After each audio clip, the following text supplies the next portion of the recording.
ഇതടാ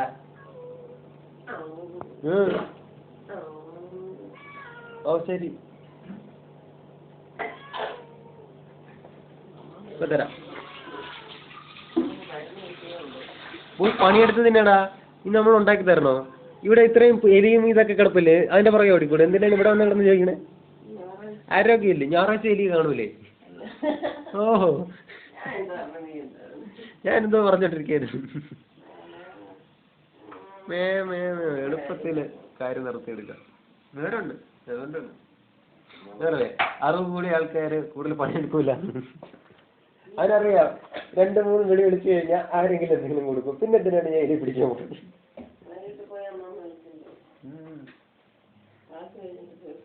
ഇന്ന് എന്തൊക്കെയുണ്ട്? ഇന്ന് രാവിലെ ഒന്നുമില്ല കേട്ടോ. രാവിലെ ഉച്ചയ്ക്കാണ് പണി.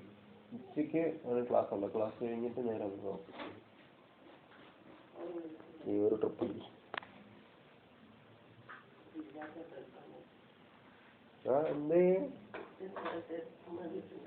വേണ്ട എന്റെ ആവശ്യമില്ല.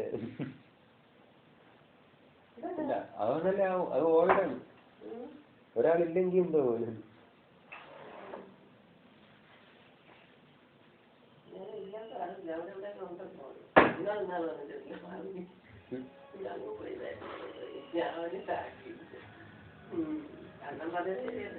എന്താണ് നമുക്ക് ആവശ്യം അതാണ് മനസ്സിലുള്ളത്. ചില്ലറയില്ല അത് രണ്ട് ഓക്കെ ആയപ്പോ ആള് പോയി. അത് വേണ്ടിയാണ് അപ്പുറത്തോട്ട് പോയത്.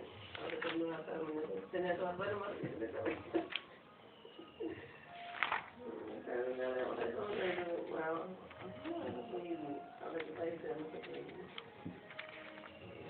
ഓർമ്മിച്ചേ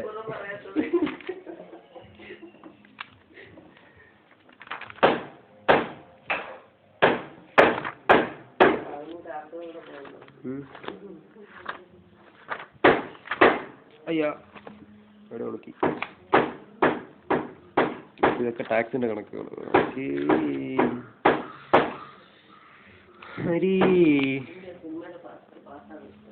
എനിക്കൊന്നും ഓർമ്മയില്ല. അത് ഓർമ്മിച്ചോണ്ടിരിക്കാൻ പാടില്ല. എനിക്ക് വേറെ ഒന്നും ആലോചിക്കാൻ പറ്റില്ല. അവിടെ അത് കഥയൊന്നും ഇല്ലെന്ന്. പുലിമുരുകനില് കഥ ഉണ്ടെന്നാണ് പറയുന്നത്. Flash back. അയ്യോ, 3 പാട്ടുകൾ. എത്ര ഫ്ലാഷ് ബാക്ക്? ഒരു ഫ്ലാഷ് ബാക്ക് ആദ്യത്തെ ഒരു 15 മിനിറ്റ് സിനിമ വന്നു. അത് കഴിഞ്ഞിട്ട് നേരെ ഫ്ലാഷ് ബാക്കിലോട്ടാണ് പോയത്. പോയിട്ട് പിന്നെ കുറച്ച് കഴിഞ്ഞിട്ട് അടുത്ത പിന്നെ ഒരു ഫ്ലാഷ് ബാക്ക്. ഫ്ലാഷ് ബാക്കിനകത്ത് ഫ്ലാഷ് ബാക്ക്. പിന്നെ തിരിച്ചു വന്നിട്ട് പിന്നെ ഒരു ഫ്ലാഷ് ബാക്ക്. സാധനം കറങ്ങി തിരിച്ചെത്തി. ഇന്റർവ്യൂവിന്റെ കഴിഞ്ഞിട്ട് പിന്നെ ഫ്ലാഷ് ബാക്കിലോട്ടാണ് പോയത്. അത് കഴിഞ്ഞ് എല്ലാം അവിടെ അടിച്ചു നിർത്തി. വിനു മോഹനെ എടുത്ത് പൊക്കി എടുത്തു എന്തോ. എന്നിട്ട് അവനുള്ള അടിയെല്ലാം കിട്ടി കണ്ടില്ലേ? അല്ല ഈ ബാലത് എന്ത് വിചാരിച്ചിട്ടാണ്? അല്ല, പുലി വന്നപ്പോ ഇവന്മാര് ഓടിയ ഓട്ടമാണ്. അപ്പൊ പുലിയെ അടിച്ചിട്ട് ആളെ കണ്ടിട്ട് അവൻ ആദ്യം ചെയ്തതാണ് മിനിമോന്റെ അടുത്ത കാലത്ത് അടിച്ചു കൊടുക്കാൻ. അതോ ഇറങ്ങി ഓടണോ? പുലിയെ തോപ്പിക്കണ പുലിമുരുകനെയാണ് പേടിക്കണ. പുലിയുടെ 2 മുതുവെടിയൊക്കെ തന്നെ ഉണ്ടായിരുന്നത്. അവ ആൾക്കാരെ വിട്ട് അടുപ്പിക്കാൻ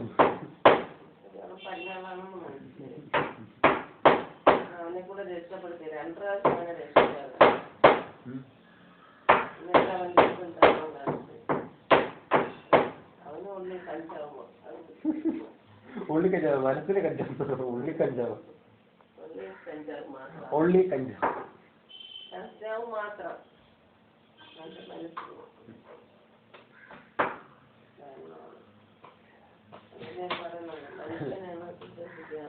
മനുഷ്യനെ ഞാനല്ലേ പറഞ്ഞേ ഏറ്റവും കൂടുതൽ പേര് കൊടുക്കാൻ മനുഷ്യന്മാരാണ്. പ്രേതമൊക്കെ പിന്നെ വരുള്ളൂ.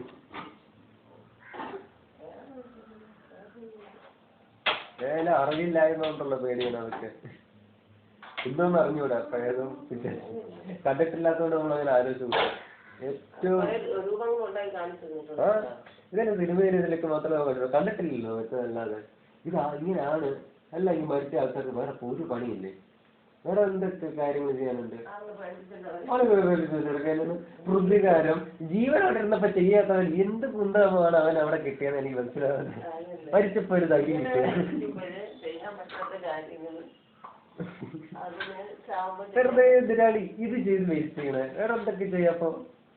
ഇത്രയും വലിയ പ്രൊഫൈലിലേക്ക് പ്രായം ചെയ്യാൻ പറ്റും. അപ്പൊ പിന്നെ ഭൂമി കിടന്നിറങ്ങും. പിന്നെ ഉണ്ട് മറ്റേ ഈ മരിച്ചു കഴിഞ്ഞാൽ എന്തിന് നമ്മള് ഫുഡ് കൊടുക്കണമെന്നോ കഴിക്കാൻ വേണ്ടി വരുമെന്ന്.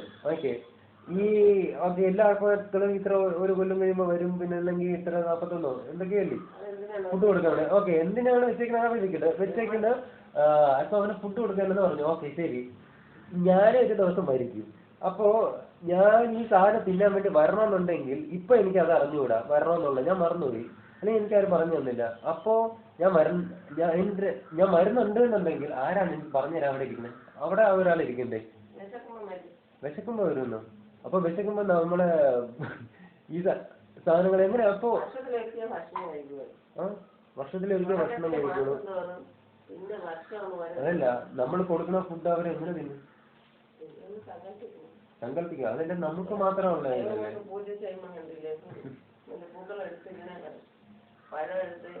ഇതെല്ലാം എല്ലാം എവിടെയുള്ളത് സങ്കല്പം. അപ്പൊ മനസ്സിനുള്ളിലാണുള്ളത്. മനസ്സിനുള്ളിലുള്ള സാധനത്തിനെ മാറ്റാൻ വേണ്ടി മനുഷ്യന്റെ ട്രീറ്റ്മെന്റ് അല്ലേ എല്ലാം. ബാക്കി ഒരു സാധനം വേണ്ട, മനസ്സിൽ മാത്രം മതി. അല്ലല്ല ഇല്ല അതാണ് അത് ഒന്നുമില്ലായ്മയിലുള്ള സാധാരണക്കാര്. പലരും പല ലെവലിലാണ്. എല്ലാവർക്കും സാധാരണക്കാര് തന്നെയാണ്.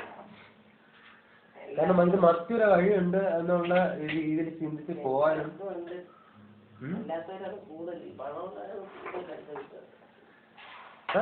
കയ്യിലുണ്ട്. അപ്പൊ എന്തും കാശ് കൊടുത്താൽ മാറും എന്നുള്ള വിശ്വാസം. എത്ര ലക്ഷം രൂപയൊക്കെയാണ് അവർക്ക് കൊടുക്കണം. മറ്റേ പാവപ്പെട്ടവർക്ക് വലിയ പ്രശ്നങ്ങളുണ്ട്. ഇത്രയും വലിയ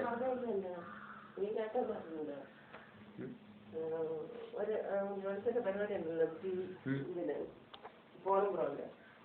എന്റെ കയ്യിൽ പൈസ നിൽക്കുന്നില്ല. ഭയങ്കര ബുദ്ധിമുട്ട്. എത്ര പൈസ ഉണ്ടെങ്കിലും അതുപോലെ പോകണം. ഞാൻ എന്ത് ചെയ്യുന്നു? ജോലിച്ചും പറഞ്ഞത് അല്ല, ജോലിച്ചനോട് ഒരാൾ ചോദിക്കാണ്, ബിസിനസ്സുകാരനാണ്. അപ്പൊ ഇയാൾ പറഞ്ഞോട് നിങ്ങൾക്ക് അത് ഒരു 4 ദിവസത്തെ പൂജയുണ്ട്, അത് ചെയ്യാൻ പറ്റുമോ? അപ്പോൾ ചെയ്യാം. ഒരു ദിവസം 25,000 രൂപയാവും പൂജ. ഓ ഞാൻ ചെയ്യാം. നിങ്ങൾ ഇങ്ങനെ നിങ്ങളുടെ കയ്യിൽ ഇങ്ങനെ പൈസ ഉണ്ടാവും. ഞാൻ വെറുതെ ഒന്ന് അടിച്ചു നോക്കിയിട്ടുണ്ട്. 4 ദിവസം പൂജയ്ക്ക് 25,000 രൂപ വെച്ച് 1 ലക്ഷം രൂപ. ഞാൻ വെറുതെ പറഞ്ഞില്ല. നിങ്ങൾ ഇങ്ങനെ പറയുന്നതിൻ്റെയൊക്കെ പുറകെ പോയി ഇങ്ങനെ പൂജകൾ മന്ത്രം ചെയ്ത് നിങ്ങളുടെ കയ്യിൽ എങ്ങനെ പൈസ നിൽക്കും? ഞാൻ വെറുതെ പറഞ്ഞാണ്. 1 ലക്ഷം രൂപ ഇപ്പൊ പോകില്ല. അതാണ് പറഞ്ഞേ. എന്ത് സാധനം നമ്മൾ ചെയ്താലും നമ്മളെ ഉള്ളിൽ ഒന്നും സംഭവിക്കുന്നില്ല. ഞാനിപ്പോ ആരെങ്കിലും സഹായിച്ചാലും അല്ലെങ്കിൽ ആരെങ്കിലും അടിച്ചാലും എന്റെ ഉള്ളിൽ ഒന്നും മാറുന്നില്ല. ഉള്ളിൽ ഒന്നും സംഭവിക്കണില്ല എന്നാണ് കാര്യം. എല്ലാം നടക്കുന്ന പുറത്താണ്. പുറത്ത് നടക്കുന്ന സാധനങ്ങളെ നമ്മള് റിസീവ് ചെയ്യുന്നത് നമ്മൾ എങ്ങനെ അതിനെ കാണുന്നു അവിടെയാണ് ഇരിക്കണേ. അത് കഴിഞ്ഞിട്ട് ഒരാഴ്ച ഞാൻ 4 വലിയ പറഞ്ഞു കൊടുത്തേ ഒരു പടം വരച്ച് ശരീരത്തിന് പുറത്താണ് ഈ കാര്യങ്ങളെല്ലാം നടക്കുന്ന സമയത്ത് അത് നമ്മൾ കണ്ടിട്ട് മനസ്സിലാക്കും നമ്മൾ അത് എങ്ങനെ കാണുന്നു എന്നുള്ളതിനനുസരിച്ചിരിക്കും അടുത്ത നമ്മുടെ ആക്ഷൻ. ഒരു കൊച്ചു കുട്ടി വന്നിട്ട് നമ്മളെ പോക്കറ്റിൽ നിന്ന് 10 രൂപ എടുത്തുകൊണ്ട് പോയാൽ എന്ത് ചേട്ടന് തോന്നുന്നതെന്ന് ചോദിച്ചു ദേഷ്യം വരുമോ? ഇല്ല.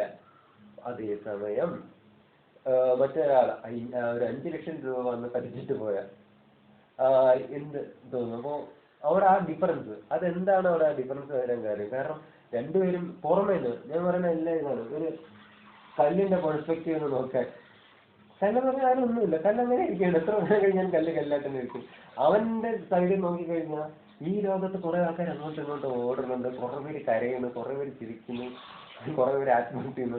ഇതൊക്കെ എന്താണെന്ന് അവനൊന്നും മനസ്സിലായില്ല. കല്ലായിട്ട് എന്നിട്ട് ഈ ലോകത്തിൽ ചിന്തിച്ചത് അല്ലെ. പി കെ എന്താണ് ചെയ്തത്? കാരണം ഈ ലോകത്ത് നടക്കുന്ന കാര്യങ്ങള് പ്രശ്നങ്ങളും കാര്യങ്ങളും മനസ്സിലാക്കണമെന്നുണ്ടെങ്കിൽ ഞാൻ പറഞ്ഞ പോലെ ഇവിടെ നിന്നൊന്നും ചിന്തിച്ചാൽ പറ്റില്ല എന്ന് മനസ്സിലാക്കിയ ആളെന്ത് ചെയ്തു, PK എന്ന് പറഞ്ഞ ആള് ഇവിടെ ഉള്ള ആൾക്കാരെ അക്സെപ്റ്റ് ചെയ്യാൻ ബുദ്ധിമുട്ട്. അപ്പൊ അങ്ങനെ ഒരാൾ എങ്ങനെ ഉണ്ടാവും ഇതൊന്നും അക്സെപ്റ്റ് ചെയ്യാൻ പറ്റാത്ത? അതുകൊണ്ട് അയാൾ എന്ത് ചെയ്തു, സിമ്പിളായിട്ട് മറ്റൊരു ലോകത്ത് ഇഷ്ടംപോലെ ജീവികളുണ്ട്, കാണാൻ ചാൻസ് ഇത്രയും വലിയ പ്രപഞ്ചമല്ലേ, അപ്പൊ എന്തായാലും മറ്റൊരു വേൾഡ് കാണുമെന്ന് പറഞ്ഞിട്ട് അവിടെ നിന്ന് ഒരാളെ കൊണ്ടുവന്നിട്ട് അയാളെ കണ്ണിൽ കൂടെ നമ്മളെ ലോകം കാണിച്ചു തന്നു, നമ്മളെ കുഴപ്പങ്ങളും തെറ്റുകളും സെയിം. അതുപോലെയാണ് ഞാൻ പറഞ്ഞു കല്ലിന്റെ പെർസ്പെക്റ്റീവ് നോക്കി കഴിഞ്ഞാൽ ഇതൊന്നും ഒന്നുമല്ല, എല്ലാം നമ്മൾ ഉള്ളിലുള്ളതാണ്. അപ്പൊ നമ്മളൊരു കാര്യം ഇങ്ങനെ കാണുന്നു എടുക്കുന്നു അനുസരിച്ചിരിക്കും നമ്മൾ ഉള്ളില് ഉണ്ടാകുന്ന ഫീലിങ്സും കാര്യങ്ങളും. ഇമോഷനാണ് നമ്മളെ കൊണ്ടുപോകുന്നത്.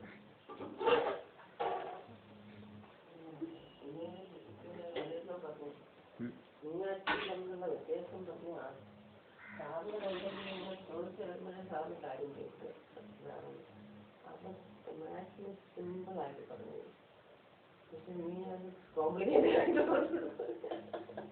തലയിൽ കയറണ്ടേ. അപ്പൊ മാത്സിനോ ഒരു വിദ്യാഭ്യാസം ഒന്നും ഇല്ലാത്ത ഒരാൾക്ക് പറയുന്നു എന്റെ രീതിയിലൂടെ നമ്മൾ പറഞ്ഞിട്ടില്ല. അപ്പൊ പെട്ടെന്ന് കിട്ടും നീ ഭയങ്കര അല്ല അച്ഛന് പറഞ്ഞു സിമ്പിളായിട്ട് പറയല്ല, സിമ്പിളായിട്ട് പറയാം ഇത്രയും കാര്യമായിട്ട് പറയുന്നത്. നാളെ നോക്കണം, നാളെ ജോലി നോക്കണം, ഇത് നമ്മൾ പറയണൊക്കെ നമ്മുടെ എനർജി എനിക്ക് എക്സൈറ്റ്മെന്റ് ഇല്ലേ, എനിക്ക് സന്തോഷം.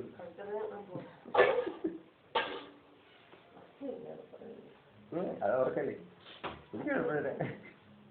പിന്നെ അതിന്റെ അടുത്താരുമല്ല എന്റെ അടുത്ത് പിള്ളേർ വരാൻ പേനൊന്നും പറഞ്ഞു ഇല്ലല്ലോ. അങ്ങനെ അവളത് പറയില്ലല്ലോ മറ്റുള്ള ആരെയും കാത്തു മുമ്പെങ്ങനെയായിരുന്നു എനിക്കറിയാം പേനല്ലാരല്ലേ.